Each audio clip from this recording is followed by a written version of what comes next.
हा स्क्रीनवर जो प्रश्न दिसतोय तर तो आपल्याला सोडवायचा आहे काही सेकंदामध्ये. बघा प्रश्न काय दिलाय, 800 मीटर लांबीची रेल्वे एका प्लॅटफॉर्मवरील माणसाला 5 सेकंदात व प्लॅटफॉर्मला 12 सेकंदात ओलांडते, तर त्या प्लॅटफॉर्मची लांबी किती? आता काय दिलं इथं, 800 मीटर लांबीची रेल्वे आहे, ती माणसाला एका 5 सेकंदात ओलांडते व जो प्लॅटफॉर्म आहे तो काय त्याला 12 सेकंदात ओलांडते, तर प्लॅटफॉर्मची लांबी किती? आता इथं आपण एक्स ची किंमत काढून घेणार आहे.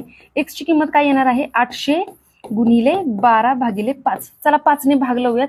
5 एक्के 5 उरले 3, 5 सक 30, म्हणजे 160 गुणिले 12 जर केले तर आपल्याला भेटते 1920 मीटर एवढं भेटते.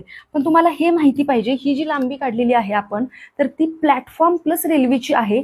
मग जर फक्त प्लॅटफॉर्मची लांबी विचारली तर यातून आपल्याला रेल्वेची लांबी काय वजा करावी लागेल. करा मग, किती आलं, 1120 ही आलेली आहे प्लॅटफॉर्मची लांबी, ऑप्शन नंबर 2 बरोबर. तर याच टाईपचा पुढचा जो प्रश्न आहे तो तुम्ही सोडवायचा आहे आणि आन्सर मला कमेंटमध्ये द्यायचे.